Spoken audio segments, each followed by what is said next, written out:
अस्सलाम वालेकुम। आज हम देखेंगे बायोलॉजी 10th की, जिसका चैप्टर नंबर है 14, पेज नंबर है 72 और टॉपिक का नाम है फ्रेगमेंटेशन। ठीक है जी। ये लास्ट टाइम जो हमने डिस्कस किया था वो था बाइनरी फिजन। बाइनरी फिजन का मतलब मैं थोड़ा सा रिवाइज करवाता चलूँ आपको। बाइनरी कहते थे टू को, ठीक है जी। बाइनरी फिजन का मतलब क्या हुआ कि हमारे पास डिवीजन होती थी टू में, मतलब पेरेंट जो हमारे पास पेरेंट ऑर्गेनिज्म से उनसे हमारे पास जो ऑफस्प्रिंग प्रोड्यूस होते थे वो उनकी तादाद दो थी। मतलब पेरेंट से ऑफस्प्रिंग प्रोड्यूस होंगे या डॉटर सेल प्रोड्यूस होंगे, उनकी डॉटर ऑर्गेनिज्म प्रोड्यूस होंगे, उनकी तादाद हमारे पास दो होगी। लेकिन फ्रेगमेंटेशन, इससे हमें नाम से जा रहा है, इसे हम कहते हैं फ्रेगमेंट। फ्रेगमेंट मतलब हिस्से, पार्ट्स। ठीक है जी। मतलब इसमें जो है एक ऑर्गेनिज्म एक दो से ज़्यादा जो है वो ऑर्गेनिज्म में जो है वो आगे डिवाइड हो सकता है। तो दो से ज़्यादा ऑर्गेनिज्म इससे बन सकते हैं फ्रेगमेंटेशन में। जैसा कि प्लेन एरिया है, अगर हम प्लेन एरिया की बात करें तो लास्ट में हमने जो प्लेन एरिया की एग्जांपल देखी थी उसमें हमारे पास जो एक प्लेन एरिया से दो प्लेन एरिया बन रहे थे। अगर एक प्लेन एरिया से दो ही प्लेन एरिया बने तो हम उसको बाइनरी फिजन बोलेंगे। लेकिन अगर एक प्लेन एरिया से दो से ज़्यादा हमारे पास बनना शुरू हो जाए ऑर्गेनिजम्स, तो उसको हम फ्रेगमेंटेशन का नाम देंगे। फ्रेगमेंटेशन में हम जो है कि एक ही प्लेन एरिया को 8 से 9 पीसीज में कन्वर्ट कर सकते हैं, 8 से 9 पीसीज में कट कर सकते हैं, 8 और 9 पीसीज। ठीक है जी। अब इसमें होता क्या है कि इसमें हमारे पास जैसा कि एक प्लेन एरिया है, अब यहाँ पे एक इतना पार्ट इसका कट कर दिया, फिर बाद में इतना पार्ट इसका कट कर दिया, फिर ये वाला पार्ट इसका कट कर दिया। आप एक ही प्लेन एरिया के 8 से 9 पार्ट बना दो, तो वो जो 8 से 9 पार्ट इसके बने हैं वो आगे 8 से 9 प्लेन एरिया में कन्वर्ट हो जाएंगे। जैसा कि आपका ये प्लेन एरिया है, ठीक है जी। अब इसके फ्रेगमेंट हो गए, अब तीन हो गए ये हमारे पास पार्ट्स। अब तीनों ने आगे हमारे पास रिप्रोड्यूस करना है और हमारे पास तीन प्लेन एरिया बन जाने हैं। क्यों तीन बने हैं? क्योंकि इसके पार्ट्स सेगमेंट्स तीन कट हुए थे। आप इसके सेगमेंट 8 से 9 तक जो है वो कट कर सकते हो, इससे हमारे पास 8 से 9 जो है वो प्लेन एरिया आगे प्रोड्यूस हो सकते हैं। ठीक है, यही जो है मेन डिफरेंस है इसमें। फ्रेगमेंटेशन में दो से ज़्यादा पीसेस में कट किया जा सकता है, जबकि बाइनरी फिजन में हम क्या करते हैं कि बाइनरी फिजन में हम दो से ज़्यादा पार्ट्स में कट नहीं करते। इसमें सिर्फ दो, बाइनरी का मतलब ही दो है, तो उसमें दो ऑर्गेनिज्म नए प्रोड्यूस होंगे। तो मैं बात करूँ नेक्स्ट बडिंग की, तो बडिंग में हमारे पास आ सकती है रिप्रोडक्शन की एक टाइप है। अब ये नाम से जा रहा है कि बडिंग का क्या मतलब है। बडिंग कहते हैं बड का निकलना। बड का मतलब स्मॉल और ग्रोथ। बडिंग बडिंग किसे बोलेंगे? एक बड का निकलना, स्मॉल और ग्रोथ का निकलना। ठीक है जी। अब यहाँ पे इसकी हम एग्जांपल लेते हैं। एक जीस्ट है हमारे पास, ये फंगस है, यूनिसेलुलर फंगस है, ये हमारे पास जीस्ट हो गया। हम इसमें एग्जांपल के तौर पर लेते हैं जीस्ट। अब लेट्स सपोज यहाँ पे हमारे पास ये जीस्ट है, ठीक है, उसके दरमियान में ये न्यूक्लियस है, ये पेरेंट हो गया, पेरेंट। ठीक है जी। बाद में क्या होगा कि हमारे पास इससे एक बड फॉर्म होगी, ऐसे ही। उसके बाद यहाँ पे एक बड सी फॉर्म हो जाएगी। ठीक है जी। इसको कहते हैं बड। बड किसे बोलते हैं? Small out growth. Small out growth होना शुरू हो गई। ठीक है जी। अब ये हमारे पास यहाँ पे न्यूक्लियस प्रेजेंट है। अब अगर मैं यहाँ पे हमारे पास क्या हुआ, formation of bud, formation of bud. फिर नेक्स्ट स्टेप में हमारे पास क्या होगा कि हमारे पास न्यूक्लियस जो है वो डिवाइड हो जाएगी। यहाँ पे हमारे पास न्यूक्लियस जो है वो डिवाइड हो गया।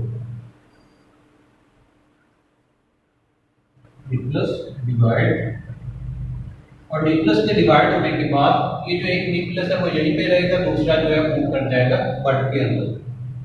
यहाँ पे हमारे पास अगर मैं बात करूँ ये इस तरह से हो गया,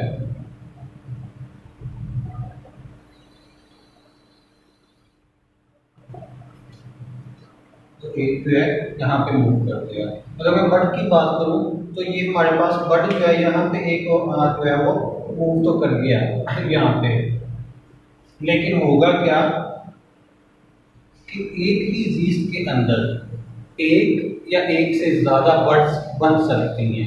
अब यहाँ पे एक ही बर्ड बनी हुई है, और ऐसी भी सिचुएशन हो सकती है कि एक ही बर्ड हमारे पास एक से ज्यादा बर्ड्स जो है वो बनना शुरू हो जाए, लेकिन अटैच नहीं इसके साथ ही, मतलब एक कॉलोनी की फॉर्म में रहना शुरू कर दें। मतलब इस तरह से हो सकता है एक बर्ड यहाँ पे बन गई, एक बर्ड आपकी यहाँ पे बनना शुरू हो गई, ठीक है जी, एक बर्ड जो है वो यहाँ पे उसकी फॉर्मेशन हो गई। इस तरह से एक से ज़्यादा बर्ड जो है ये उनकी फॉर्मेशन हो सकती है। ठीक हो गया जी। अब ये हमारे पास क्या कहलाएगा, इसको हम कहेंगे another word is form.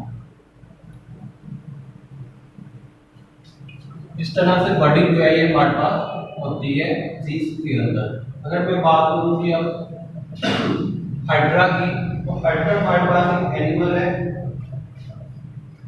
अब उसमें हमारे पास कैसे होगी हमारे पास, इसमें भी हमारे पास जो है सबसे पहले एक बट की फॉर्मेशन होती है।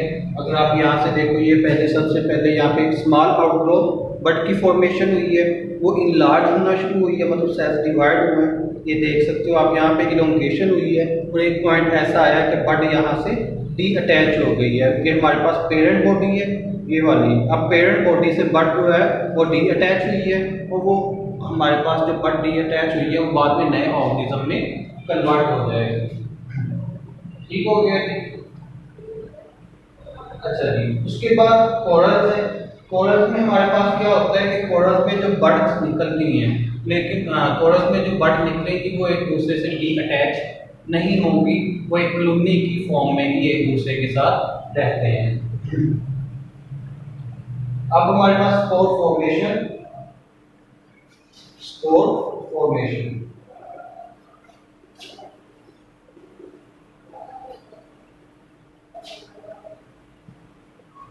स्पोर फॉर्मेशन मतलब स्पोर का बनना। अब इसमें हम क्या करते हैं, इसमें हम एग्जांपल लेते हैं फॉर्मेशन में फंजाई की एंड एक टाइप है राइजोपस।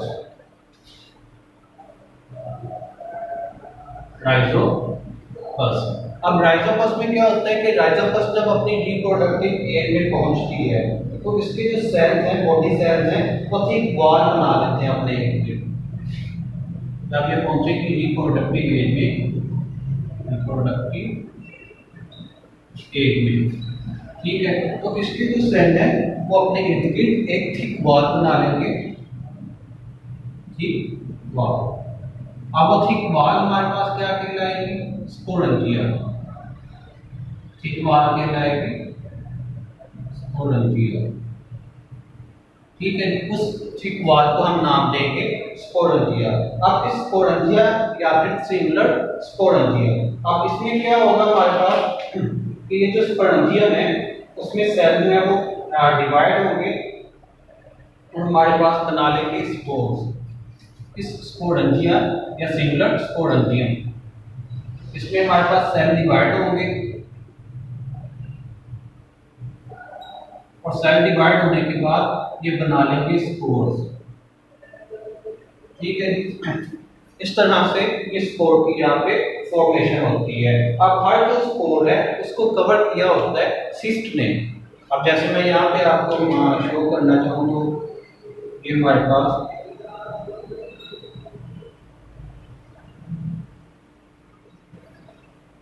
ठीक है। अब यहाँ पे इस तरह से प्रेजेंट है,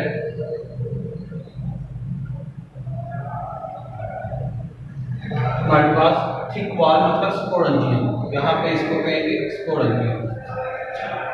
यहाँ पे इसकी जो है वो आगे ब्रांचेस निकलना शुरू होगी, मतलब उसकी रूट्स वगैरह।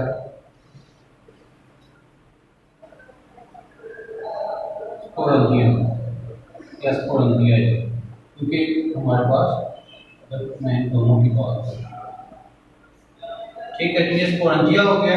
अब इसके अंदर जो है वो सेल डिवाइड होते हैं और ऐसे स्पोर्स बनाना शुरू कर देते हैं, स्पोर्स इस तरह से, जिसमें स्पोर्स की फॉर्मेशन होना शुरू हो जाती है, ठीक है। अब स्पोर्स बन गए, अब इन स्पोर्स को आगे कवर किया होता है सिस्ट ने। अब सिस्ट आप जानते हो कब फॉर्मेशन होती है सिस्ट की? सिस्ट की फॉर्मेशन तब होगी जब जो है प्लांट अनफेवरेबल कंडीशन में होगा। अनफेवरेबल कंडीशन मतलब वो कंडीशन जिसमें प्लांट जो है वो ग्रोथ नहीं कर सकता है प्रॉपर तरीके से। अब जो है सिस्ट बन गई, अब जब भी फेवरेबल कंडीशन आनी है, इस सिस्ट ने ब्रस्ट आउट होना है, ठीक है जी। अब सिस्ट ने क्या होना है? ब्रस्ट आउट होना है यहाँ से, और स्पोर्स ने यहाँ से निकल पड़ना है, निकल जाना है बाहर। अब स्पोर यहाँ से निकल गए तो इन्हीं स्पोर्स ने आगे जो है वो दोबारा से रिप्रोडक्शन करनी है और नए इंडिविजुअल जो है वो उनकी फॉर्मेशन शुरू कर देनी है। इसी तरह से हमारे पास कुछ बैक्टीरिया है जिसमें स्पोर फॉर्मेशन की मदद से जो है वो होती है हमारे पास रिप्रोडक्शन। अभी हम उसको देखते हैं। अब हमारे पास आ गया कि क्लस्ट्रेडियम या बेसिलस है,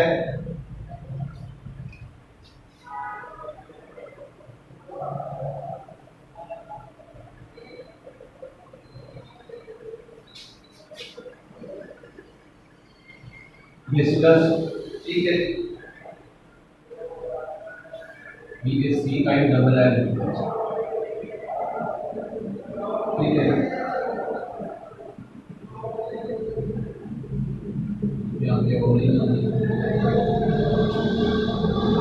ये हमारे पास बैक्टीरिया है, ये हमारे पास बैक्टीरिया, इनमें स्पोर फॉर्मेशन होती है। इसमें होगा क्या कि सबसे पहले सिंगल बैक्टीरियम होगा, इस तरह से सिंगल बैक्टीरियम,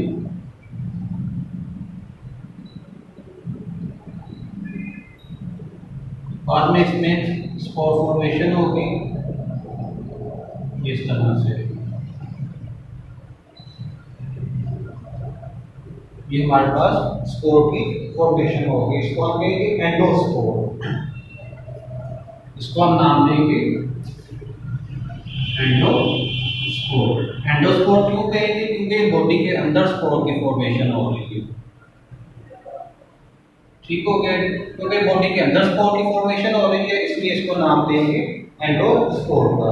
अब एंडोस्पोर के बाद हमारे पास जो है पेरेंट सेल ब्रेक हो जाएगा। एंडोस्पोर, इसमें मैं एरो लगाता हूँ, ये इस तरह से प्रोसीजर चलेगा। उसके बाद क्या होगा कि पेरेंट सेल जो है वो ब्रेक कर जाएगा और ये जो स्पोर है वो बाहर निकल आएंगे। पेरेंट सेल ब्रेक, अब इसमें क्या हुआ है कि पेरेंट सेल जो है वो ब्रेक कर गया है, बाद में यही स्पोर जो है वो बाहर निकलकर नया जो है वो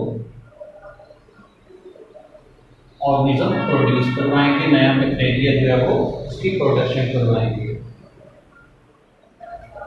मतलब इसमें हम क्या कहेंगे, ये क्या हो रहा है? Germination of endospore.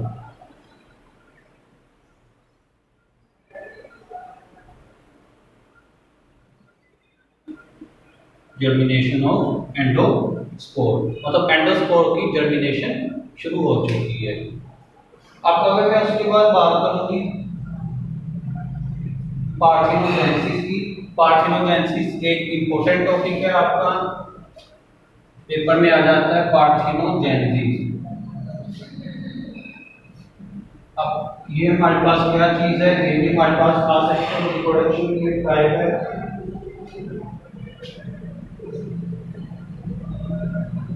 पार्थिनोजेनेसिस ये हमारे पास असेक्सुअल रिप्रोडक्शन की एक टाइप है।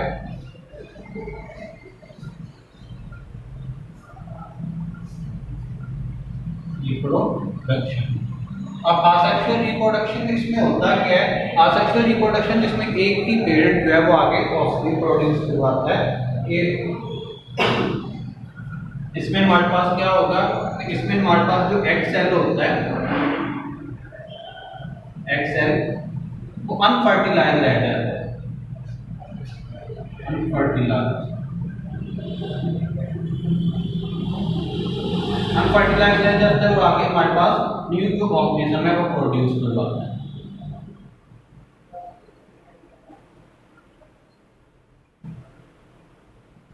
ठीक है जी, ये हमारे पास कहलाता है असेक्सुअल रिप्रोडक्शन। अच्छा जी, ये हमारे पास होता किसमें, ये हमारे पास अक्सर जो होता है एग्जांपल्स, ये फिशेस में होता है, इंसेक्ट्स। इंसेक्ट्स में हमारे पास कौन से आगे, जैसा कि हमारे पास बीज, हनी बी,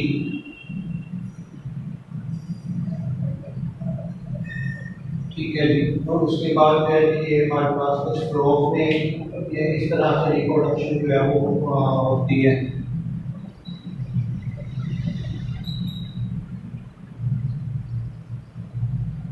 अगर मैं इसको देखूं तो उसमें होगा क्या है,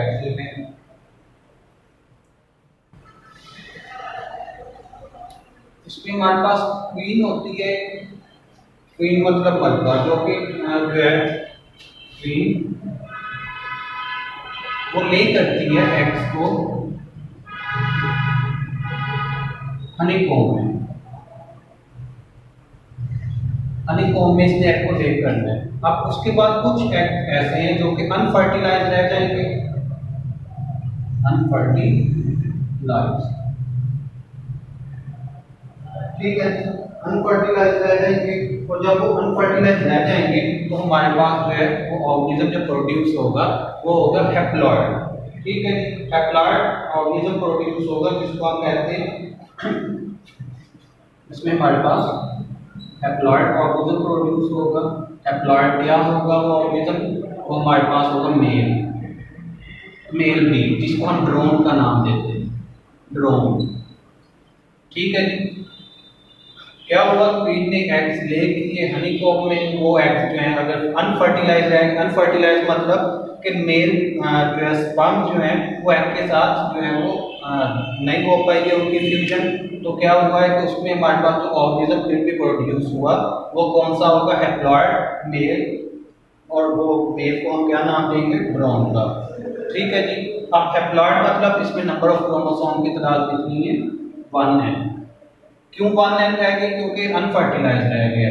ठीक है, सिर्फ एक ही नंबर ऑफ क्रोमोसोम जो है वो आगे जा रहा है, मेल की तरफ से जो है वो फर्टिलाइजेशन नहीं हुई है। अगर मैं बात करूं तो ये भी जो एग्स हैं अगर फर्टिलाइज हो जाएं, मेल उसको फर्टिलाइज कर ले, तो वो क्या होगा,